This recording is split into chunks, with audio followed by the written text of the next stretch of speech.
Bonjour chers frères et sœurs, soyez le bienvenu à cette prière du matin. Nous allons commencer notre journée en demandant au Seigneur qu'il vienne nous accompagner et nous bénir. Au nom du Père, du Fils et du Saint-Esprit. Amen. Je vous salue Marie, pleine de grâce. Le Seigneur est avec vous.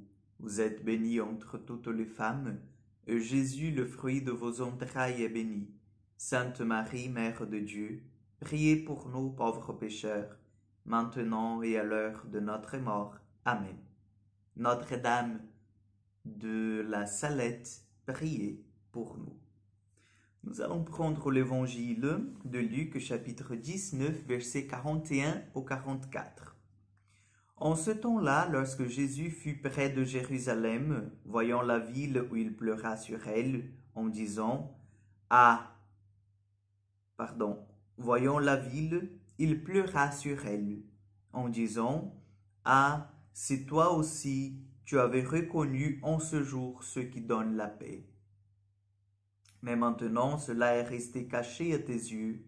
Oui, viendront pour toi des jours où tes ennemis construiront des ouvrages de siège contre toi, t'encercleront et te posséderont de tous côtés. Ils t'anéantiront, toi et tes enfants qui sont chez toi. Ils ne laisseront pas sur toi pierre sur pierre, parce que tu n'as pas reconnu le moment où Dieu te visitait. Acclamons la parole de Dieu. Chers frères et sœurs, nous voyons cet évangile, Jésus qui pleure sur Jérusalem. C'est Jésus qui pleure la destruction de cette ville.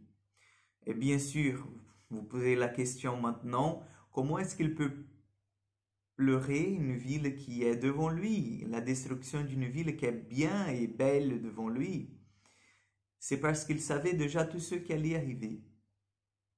Parce qu'il savait déjà en fait que les habitants de Jérusalem, ils allaient la détruire eux-mêmes à cause de leur division et de leur péché. Et aujourd'hui, la parole du Seigneur ce matin, elle s'adresse à chacun de nous en disant « Faites attention ».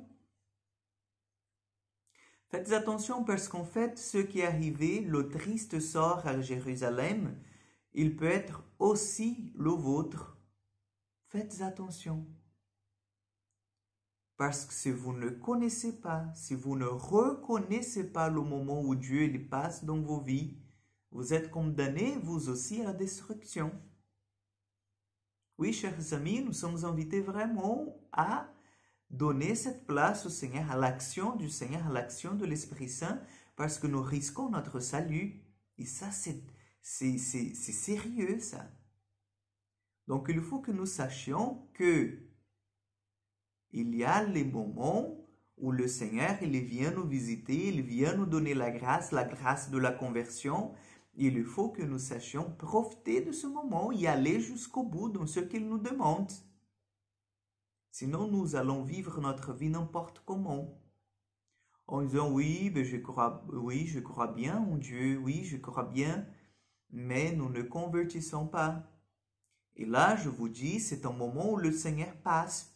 Par exemple, là, pendant cette prière du matin, Dieu, il nous parle là en ce moment, où il parle à nos cœurs.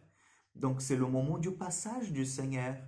Que chaque prière du matin, soit avec le Père César, soit avec un autre prêtre, soit tout seul, soit le moment où Dieu il passe dans vos vies, où vous l'écoutez et vous mettez en pratique ses commandements. Sinon, Jésus, un jour, lui aussi, il va pleurer sur nous en disant, c'est dommage. C'est dommage. On a tout fait pour que vous puissiez avoir le salut et vous l'avez rejeté. Donc, demandons ce matin à l'Esprit Saint qu'il nous aide à avoir cette conscience éveillée, que nous ayons cette attention envers ceux qui viennent comme instrument du Seigneur nous porter cette parole de Dieu, à ce que touche ce passage du Seigneur dans nos vies. Que l'Esprit Saint soit toujours avec nous et que Marie intercède pour chacun de nous. Le Seigneur soit avec vous. Que Dieu Tout-Puissant vous bénisse et vous garde, le Père, le Fils et le Saint-Esprit. Amen. Que Dieu vous accompagne et à demain pour encore une prière du matin.